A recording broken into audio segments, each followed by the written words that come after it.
Hi, welcome to the Fit Feet team here at Special Olympics. We're glad to have you on board as one of our new clinical directors. Fit Feet is a Special Olympics discipline focused on offering podiatric screenings to evaluate ankles, feet, lower extremity biomechanics, and proper shoe and sock gear to participating athletes. Started in 2003 with the assistance of the American Academy of Podiatric Sports Medicine and the Federation of International Podiatrists, Fit Feet helps Special Olympics athletes step lively on the playing field of everyday life. Our mission is to help improve athletic performance and day-to-day comfort.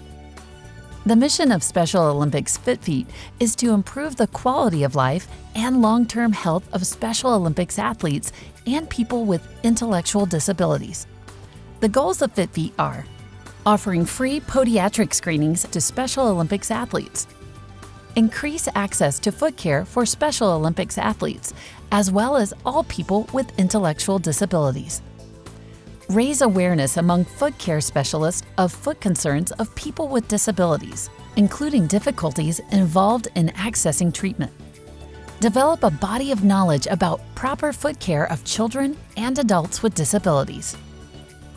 Up to 50% of Special Olympics athletes experience a treatable or preventable foot condition that impairs their life and athletic performance. Fit Feet examinations have found that a large percentage of Special Olympics athletes have untreated foot conditions. 50% have gait abnormalities. 53% have skin and nail problems. 21% have bone deformations. 41% of Special Olympics athletes in the U.S. are wearing the wrong size shoe.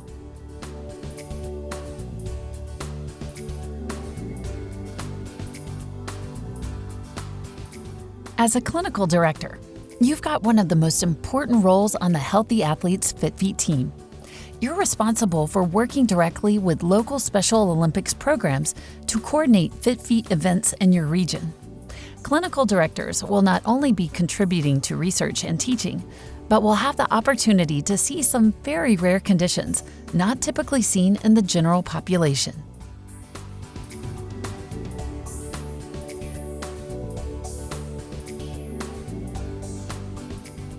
As a clinical director, you've got an important job.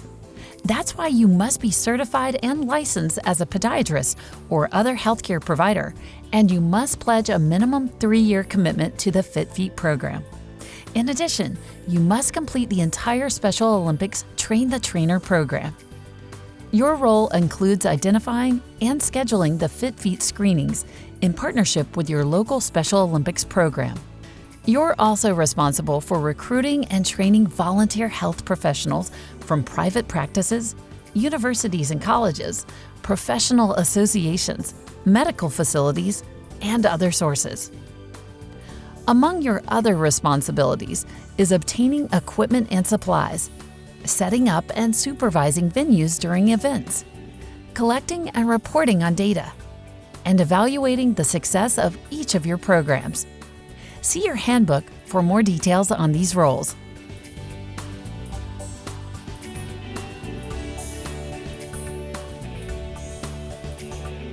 The Fit Feet screening process is central to everything we do. After you have worked with your local Special Olympics branch to set up a date, time, location, and the approximate number of athletes to be screened, it's time to begin the setup process for Fit Feet screenings. Typically, the clinical director is responsible for the setup of the venue. However, you will often work with your local Special Olympics office to make sure that Fit Feet is incorporated well into any other healthy athletes' disciplines that are present in the venue. It's best to set up your venue the day prior to the event. You can arrange tables, chairs, and other supplies based on your knowledge of how athletes will flow throughout the event.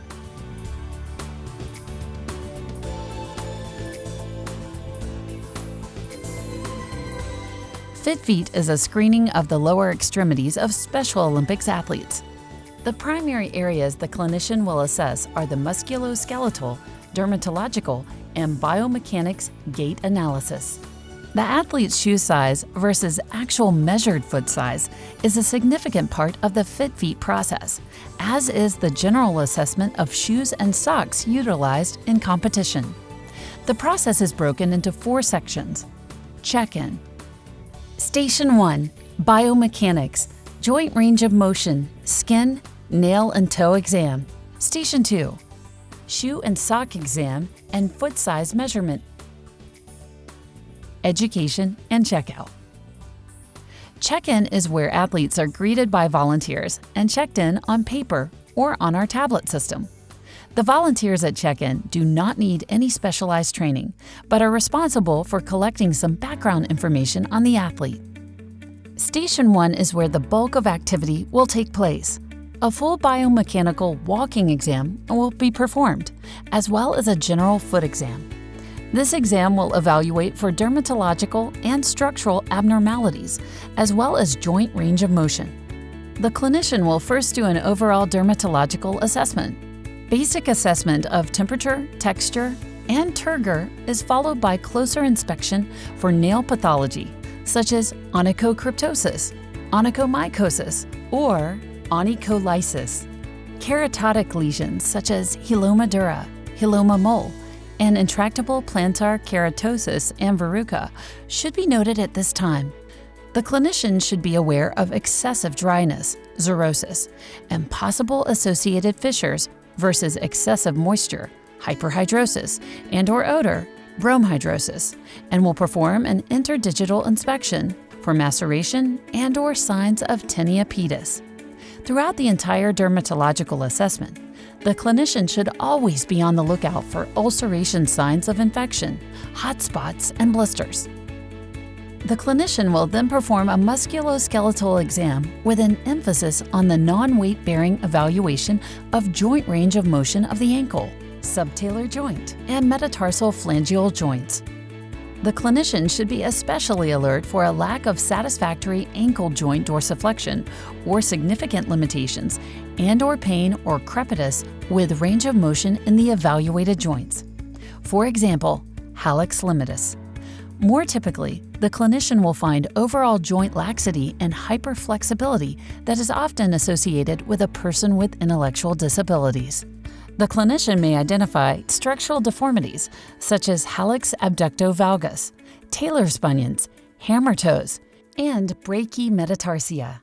The clinician should palpate for metatarsal head tenderness and/or signs of intermetatarsal neuroma.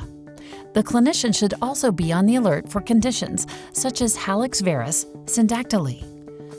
Next, a weight-bearing assessment and gait analysis is completed by a clinical volunteer. Begin with a relaxed stance position. You can have the athlete first march in place to relax and to better stimulate the angle and the base of the gait. Observe the feet for compensation of structural deformities noted in the non-weight-bearing exam, as well as overall foot type, such as pes cavus, pes planosaur metatarsus adductus. A gross assessment for limb length discrepancy can also be done at this time. Nearby, a runway for gait analysis should be available. It should be about 20 feet long and can be marked to aid the athlete. Have the athlete walk down the runway 20 feet, about face, and return. Repeat several times until you're comfortable with the assessment. The coach, parent, or assistant may need to hold the hand of the athlete during gait analysis to keep them steady. The goal is to identify, number 1, if the athlete is overpronating, oversupinating, or is basically walking normally. Number 2, if the athlete is excessively abducted, adducted, or essentially normal with about a 10-degree abducted gait. And number 3, if there is an obvious gait disturbance, such as limping antalgic gait, crossover gait, or toe walking equinus gait. Some venues may complement the gait analysis with the MAT scan or RS scan systems. These systems utilize a computerized gait analysis mat that converts a tactile force and pressure measurements to viewed colored imaging of the foot forces during gait. It is accurate and simple to use and can provide additional objective data about gait. With the system operational, the clinician or assistant will demonstrate to the athlete how to walk across the mat. Emphasis is on a centrally placed foot strike to the mat and keeping the head up. A focal point for the athlete to look at is helpful in this process. MAT scan or RS scan gait analysis is performed without shoes. Several foot strikes to the mat may be necessary for proper readings of the software. Supplies for this first station may include examination gloves, hand sanitizer, trash bags. Please check the FitFeet manual for additional supply recommendations. It is important to also keep in mind that if the event is happening outside, a flat surface is required for the gait analysis. Station 2 is the shoe and sock exam and foot size measurement area. With the athlete standing and prior to removing the shoes, the clinician should check the fit of the foot within the shoe, noting length, width, and depth compatibility. After removing the athlete's shoes, identify the size of the shoe being worn. This is the time to evaluate the shoes for unusual patterns and/or extreme wear or breakdown to see if they may pose as a source of injury. You may have just identified structural or mechanical problems in Station 1. So are you comfortable with the shoes being worn by the athlete in light of those findings? Lastly, is the shoe appropriate for the athlete's sport? This is also the ideal time to assess the athlete's socks. Are they in good condition? You may discover the athlete has been wearing cotton socks and would be better served wearing a sock that wicks away moisture. An athlete participating in winter sports should be wearing socks appropriate for those sports, such as wool. With the athlete in a standing position, utilize the Brannick device to measure the athlete's actual foot size. Comparing the measured foot size with the shoe size the athlete presents with is a significant component of the FitFeet screening process. Note here, the pre-measuring indicator default position is with the width bar at its widest point and the arc length indicator slid back all the way as shown here. This position allows for the easiest placement of the unshod foot, which would be in a standing position with equal weight on both feet. Assist the athlete in moving the right heel back up against the right heel cup. Full weight is necessary, so you can make certain the foot is elongated and spread to its maximum size. Measuring the heel-to-toe length is as simple as noting the line the longest toe reaches, not always the hallux. One of the advantages of the Brannick measuring device is it gives us a look not only at the overall foot length, heel to toe, that was just measured, but also at the arch length that is also called heel to the ball length. This is accomplished by sliding the concave pointer, shown here, so that it conforms to the medial aspect of the first metatarsal head. Check the reading, and this is the arch length. Determining the athlete's proper shoe size is through a process of comparing overall heel-to-toe length to arch length. Whichever of the athlete's measurements is larger represents their shoe size. To determine width, slide the width bar snugly against the lateral aspect of the foot. You can then determine width by utilizing the athlete's shoe length measurement you just took and line it up with a corresponding width seen here. If the shoe size falls between widths, use a wider width for a thick foot and a narrower width for a thin foot. Especially fleshy, high arch feet or splay feet may require a wider shoe. The above process is then repeated for the left side. All findings are documented. Supplies required are similar as in Station 1, with the additional requirement of at least one Brannick device per volunteer. Programs that have difficulty purchasing Brannick devices can contact the manager of FitFeet for assistance. If necessary, another option for designing your event is to combine Station 1 and Station 2. Education and checkout is where the day's findings are reviewed and athletes are educated about the overall condition of their feet, as well as what steps may need to be taken for better health. Education and checkout can be split into two areas, depending on space and volunteer numbers. Depending on the size of your venue, there should be at least 2 to 3 volunteers at the education and checkout station. For the checkout portion of the station, it is preferable to have a foot care specialist to provide guidance on referrals. The volunteer will review findings with athletes, coaches, and parents, and potentially provide education materials on overall foot care.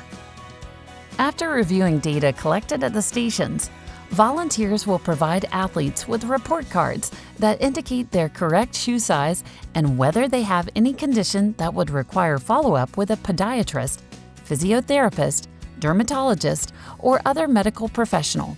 If no condition is identified in the screening, the volunteer will mark on the report card that no follow-up care is required.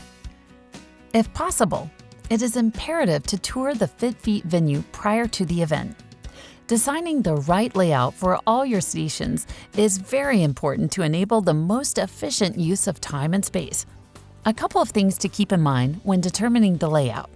A 40-foot by 40-foot, roughly 12-meter by 12-meter space is preferred.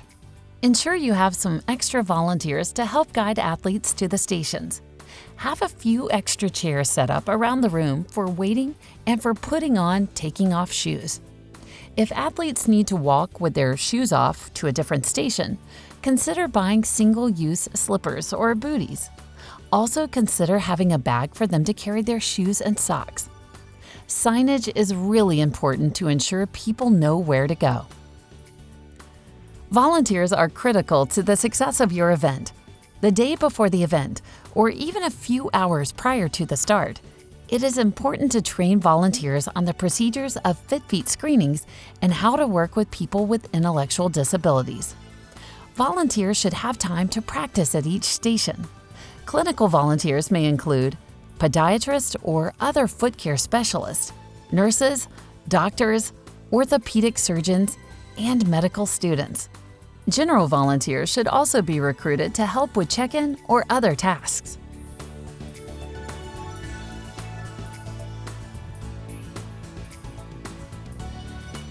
Your local Special Olympics program is responsible for ensuring that you have proper supplies. The clinical director must work closely with the local program director to ensure that all standard Fit Feet supplies are obtained. A full list of supplies can be found on the resources page, but the most important elements you will need are tables, chairs, gloves, hand sanitizer, and Brannick devices. If your venue will be using the MAT scan or RS scan, you must have an electrical hookup, power cord, and laptop computer. Lastly, if your venue is outside, you will want to have one or more 20-foot by 2-foot, roughly 6 meters by 0.6 meters, strips of indoor-outdoor carpet for the gait analysis.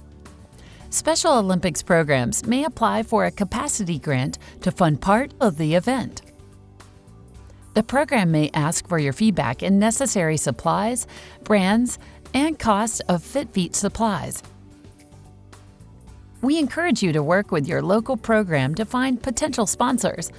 This can be a great way to find volunteers, giveaways, or additional funding. If you have interest in contacting a major company, please connect with the Fit Feet manager prior to make sure a relationship hasn't already been started. Beyond basic supplies, you'll also need to print out educational information, the Healthy Athlete software form, unless you're using tablets, athlete report cards, banners, and station signs. Templates for all of these documents will be provided to you and can be found on the Special Olympics resources page. Ensure that you have plenty of extra printed materials on hand before beginning your event. Data collection is a very important part of the Fit Feet screening. Information is important for planning, gaining support, improving policies, and research. Screenings are recorded on tablets or paper pen called the Healthy Athlete Software Form, HOS. Attracting athletes to your Fit Feet station is of utmost importance. We recommend working directly with the local Special Olympics program to increase attendance. Giveaways are a great way to do so. Inexpensive objects like pedometers, shoelaces, socks, shoes, and t-shirts are a great way to get athletes interested in having a Fit Feet assessment. As a new clinical director, you're an important part of the Fit Feet team. Thank you for volunteering for this role.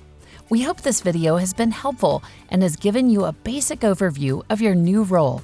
If you have further questions, please consult with FitFeet staff or refer to the rest of your onboarding materials.